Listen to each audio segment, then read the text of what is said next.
Alright guys, welcome back to Formula 1 News. Today is Lewis Hamilton's final ever day with Mercedes. He joins Ferrari tomorrow on New Year's Day 2025. And good news it seems for the Scuderia today. Their car has been homologated. They've passed the crash tests required for their new car concept going into the new season. That gives them plenty of time to deal with the other problems the other teams are potentially still working through with the FIA. Is this a good or a bad thing? That depends on your perspective, but also some further information today on exactly what the changes are going to be for next year's Ferrari, especially in terms of cockpit position that Hamilton has talked a lot about with the Mercedes over the last couple of years. Very much interested in your thoughts in the comments below. Hit the like button if you enjoy. Subscribe if you're new as always. Starting with the following. Martin Brundle from Sky Sports. Of course, he's been around the block in terms of Formula 1 broadcasting over the last several decades. But I would say in many ways has been the voice of Formula 1 commentary over, pretty much since the turn of the century, you could argue in some regard. Since Murray Walker retired from commentary, and I think Brundle's a brilliant commentator, always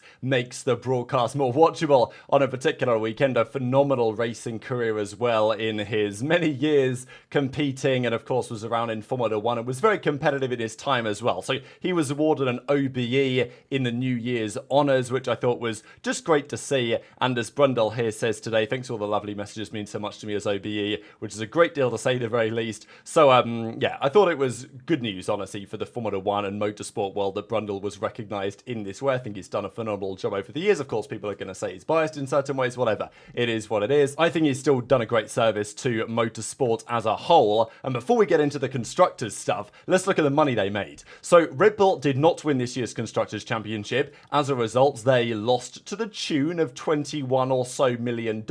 So that's kind of the difference between winning and coming third. These are the rough numbers for constructors' prize money. So McLaren 161 million, Ferrari 151 million. Of course, the numbers, let's say Darts World Championship, the winner makes 500 grand, second place makes 200 grand. So they don't scale quite like that. It's not like the winner takes half of the prize pool, but it's still a pretty significant amount of money. I mean, you're looking between first and fifth, you're talking $40 million.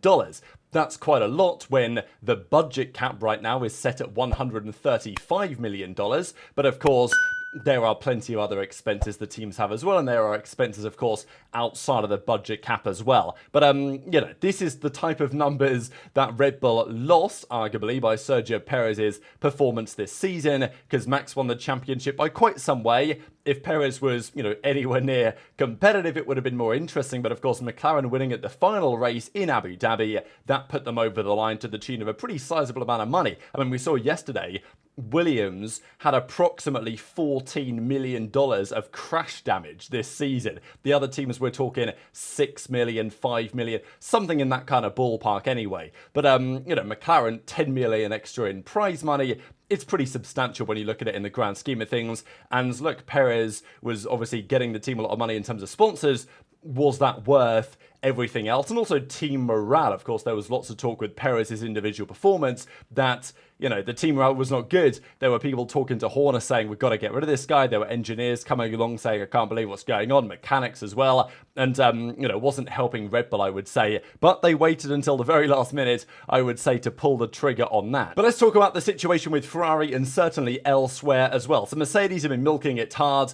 Obviously, Hamilton's departure for the team, he was not allowed, but also I'm not sure he necessarily wanted to do the tyre test post-Abu Dhabi. They potentially could have done. Ferrari, it seems, are willing to make it happen from their side. Hamilton, and of course, though, Mercedes had so many sponsorship obligations to do that he couldn't really become not a Mercedes driver mere hours after the checkered flag in Abu Dhabi. So, yeah, he remains a Mercedes driver until tonight, basically, at which point he will then depart the team. Mercedes have been tweeting an awful lot about it, obviously Twitter, Instagram, whatever. They put this out. Our first ever post of Hamilton back in 2013 means more than ever now. Over to you at Scuderia Ferrari. And I'm sure there's lots of people in this position today. Of course, Mercedes tweeted this out a couple of days ago saying, oh, well, first of the first 2025, exciting times. Of course, a big date in Formula 1 for many reasons. Hamilton, Ferrari, but also this is the date where the teams can start working on the 2026 cars. And that's going to be relevant with what we discuss on Ferrari here in a second, because Ferrari are changing a lot about their New Year's car, but I'm sure a lot of their focus is already going to be on 2026. And from this date, as in tomorrow,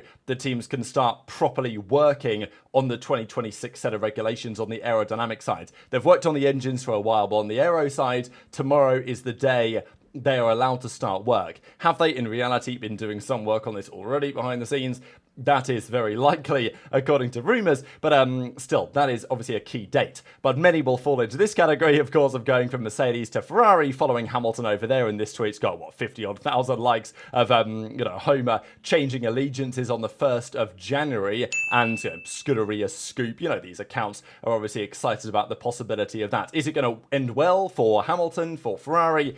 And of course, is a matter for debate. People have been speculating Hamilton's true reasons behind this decision, but it certainly doesn't seem like a mistake, I would argue, for either party as it presently stands. Crucially though, is the car going to be any good? Is it going to hit the numbers they need it to hit? It's the final year of regulations. You would expect them to produce something pretty damn good, but of course, Formula 1 is a relative game. Red Bull have been talking about their car. They have done the final concept. They now have to produce the thing, and then of course it comes to testing whether it obviously passes the tests going into the season. And that was a big talking point of today, because Motorsport Italia reports that the 677, which does not yet have a name, like next year's Mercedes is going to be the W16. There's no doubt about that. Next year's Red Bull is going to be the RB21. There's very little doubt about these things. The Ferrari, they can change the naming concept from time to time. Of course, a couple of years ago it was the F175 in 2022. Since then it's been SF23, SF24, so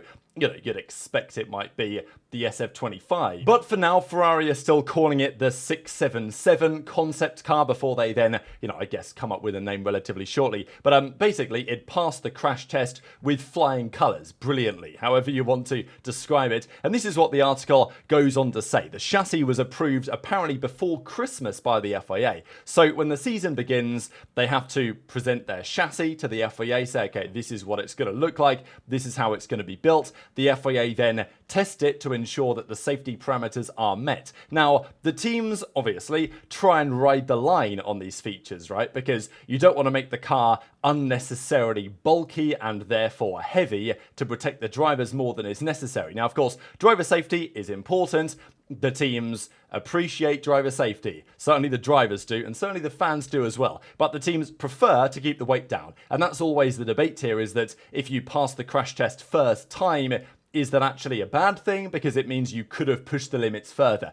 That tends to be Red Bull's perspective. But obviously, if you fail the crash test, that takes time, and it means that you've got to add more weight to the car in certain areas. That creates more complication. This also doesn't say how much they passed the crash test by. What if they did their calculations impeccably? Ferrari did the simulation data, they did their own testing, they felt like, okay, this is going to be just the right design to pass the crash test by a very small margin and still mean that we can plow ahead with everything else without meaning the car is overweight or anything to that effect. And that seems to be where Ferrari find themselves, because they seem to be very happy about this result, of course, and they've passed the crash test. So I think from Ferrari's perspective, this will be a positive. It means they can focus elsewhere on the other elements of the car. Now they've got the chassis locked in, locked down and passing the test. It seems before any other car has made this happen. But of course, one of the other key features is, what does it actually look like from a redesigning perspective? Because obviously they've got a new chassis, so what they've done to the chassis, what are the changes they've made? The engineers from Maranello have chosen a different layout from the Ferrari that defended itself well in the season that just ended. The goal is not to wait for the new 26 regs for agile cars to aim for the world title, but instead try and do it this year to aim for the 2 world crowns. Obviously, they're not going to aim for the title, but these are the rumours anyway. The 677, according to unconfirmed rumours, so of course this is coming out of the Italian press, pinch of salt, you guys know how it is, in addition to having a body with the passenger compartment moved further back and a shorter gearbox to redefine a weight distribution that should make better use of the tyres with a different positioning of the main components. This is interesting. We heard these rumours the other day that they're going to shorten the gearbox, try and move things further back, help them on the rear of the car. They struggle with that a bit this season in terms of, rear grip in the high-speed corners, and also just in general executing temperature into the rear tyres in a qualifying lap. That's where they were struggling to some degree. And it's interesting how they're trying to push things further back in the car from front to rear, and this was a major talking point, let's not forget, of Hamilton, especially on the W14. The W15, they made some improvements there for Hamilton in terms of where the cockpit was, but Hamilton has definitely been a driver that doesn't like to be too far forward in the car because then his feeling on the rear is more diminished. So Hamilton was pretty adamant that he wanted a car from Mercedes and now seemingly from Ferrari as well, where the cockpit is reasonably placed within the positioning of the car so that he has more of a feel as to what's happening at the rear rather than being too far over the nose. So that's a pretty interesting development. I'm not sure Ferrari are doing it to help Hamilton precisely. It may be a beneficial side effect of what they're trying to do. And this is also interesting. They will return to a pull rod front suspension that we talked about,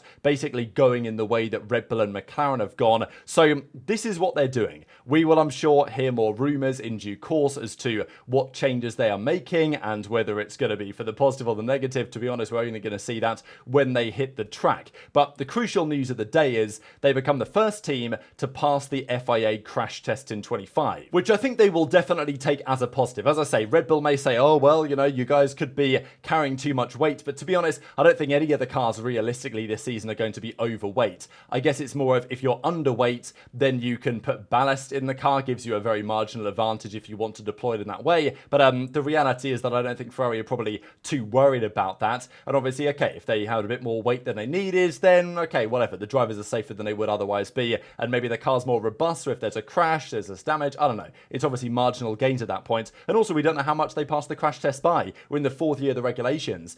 We know what the tests are. The teams know what the tests are. They have all the data from the previous year's tests. There's a good idea that, you know, Ferrari might have perfectly designed their chassis to be just on the limit and have executed well. Because if you fail it by any small margin, then you've got to remake the chassis. And that's not ideal. And that affected big time teams last season. Alpine, of course, were the major one. This was talked about last year that Alpine fails their side impact crash test more than once. They had to massively increase the weight of their car, it seems, to actually pass it.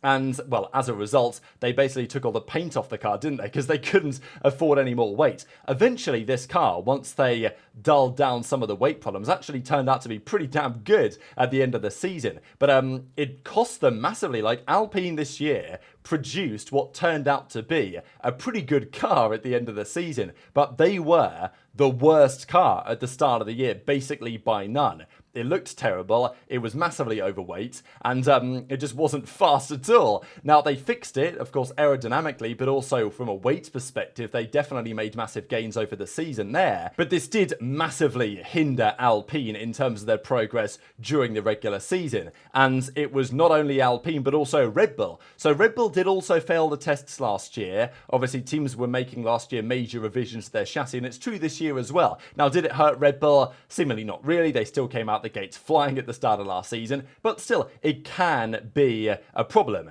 This was December 29th last year, pretty much the same time as now, that we were hearing rumours Red Bull had failed it, and the Alpine had failed it as well. And obviously, Alpine had affected massively. Red Bull passed it shortly afterwards. Maybe Red Bull, you know, like if you're Red Bull and you're going to push the limits on this stuff, you're going to probably have, okay, if it fails, we're going to do this. Whereas other teams may prefer to say, we're probably going to pass, let's try and pass, and then let's put our focus elsewhere. So it's not exactly sure exactly what is going to be a massive positive or a negative, but the bottom line is that Ferrari's car has been designed. The chassis has been designed. And not just designed, but locked in, effectively, right? The decision has been made, they're moving forward with this, and of course it's locked in by the FIA as well. They can make some changes, they can make some tweaks to other parts of the body. It doesn't mean necessarily the full car is fully designed or at least produced, but it does mean that the chassis has been tested and has passed the test required. The debut will be on the 19th-ish of February in Fiorano. Actually, that's not an ish, that is the dates they've confirmed.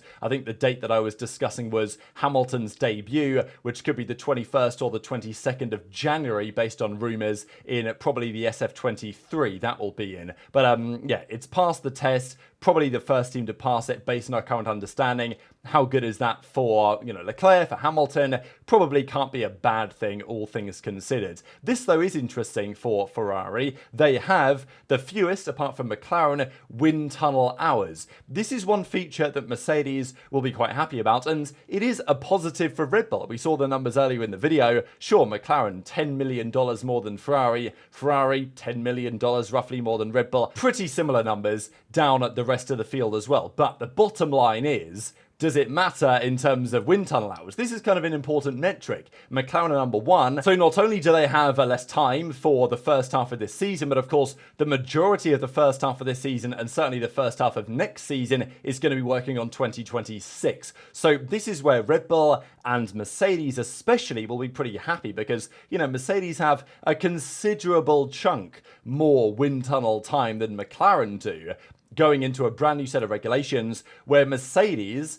they design their own engines. McLaren buy them, and of course that integration is complex. And hypothetically, the team that designs the engine should do a better job of that than the team that buys them off them. So, look, McLaren still did a phenomenal job with the Mercedes engines, won the constructors, but obviously Mercedes will be pretty happy about these numbers, I'd imagine, going into 2026. Ferrari won't be too mad either. Red Bull will probably be quite happy and saying, oh, well, unlucky Perez, but it could well work out in the long run here. And Ferrari in that mix where, they're obviously near the front of the constructors. They're not in an ideal position from a wind tunnel hours perspective, but of course, if you're second in the constructors very marginally as they were, then you get more time, but also you're very close to the front, which is, this time for Mercedes, if they're starting from scratch, I guess that's okay, but the argument might be that Ferrari and McLaren and even Red Bull understand more of these ground effect cars, which are not going away in 2026, they're just changing the style quite dramatically than the other teams do. Just one final thing for you guys, Autosport asked apparently an AI to make some predictions for 2025. Do you think any of these have any chance of, being legit? Well, they certainly have a chance. What do you guys think about some of these? Norris and Piastri to battle for the World Championship. This, of course, would imply that the McLaren was the fastest car by probably quite some margin because, I guess it doesn't exclude the possibility of other drivers to fight for the championship, but I guess it considers that both Norris and Piastri will be in the fight. Let's take it at face value and say that those are going to be the two title contenders. It implies the McLaren is the best by a margin, which is possible, but I would say relatively unlikely. I think Verstappen will always be somewhere in the conversation. The guy's just so hard to beat. And do I think that Piastri will be good enough to match Norris over the course of a season? Currently, no. Especially based on qualifying performance last season. So I'm not sure about that one from a couple of angles. Hamilton above Leclerc in the drivers is absolutely possible. I mean, the question really for the AI is, where are they going to finish? Is this 1-2? Is this, 3-4? Is this 6-7th, right? Like, it's probably not going to be 6th, 7th, but you see what I'm saying. Obviously, in qualifying, one would expect Leclerc will outperform Hamilton based on what we've seen over the last couple of years. But in race conditions, obviously, it's different in terms of mistakes and whatever might happen during the year. But I will say Leclerc's racecraft is absolutely excellent. So that's still such a fascinating battle to me next season. These are also two relatively interesting ones though. So of course from a rookie perspective, who's going to be the most impressive? This is saying Gabriel Bortoleto. I personally think, although he may be very good, it's going to be a challenge to show out too much in that Sauber. But look, I don't know. The Sauber got better towards the end of the season. Joe Bottas started to have some good showings. And what about this one? Lance Stroll's final year in Formula 1. I doubt this still, but it does feel like Stroll's motivation has been waning. His driving skills have never been excellent compared to certainly his teammate, but I just don't see why he would leave before 2026 when they're going to have a newie car. So out of these four, I would say, I'd only expect one of these to be true and maybe zero, depending on your perspective. But true to your thoughts in the comments below. Hit the like button if you enjoyed, subscribe if you're new, take care, and I'll see you next time.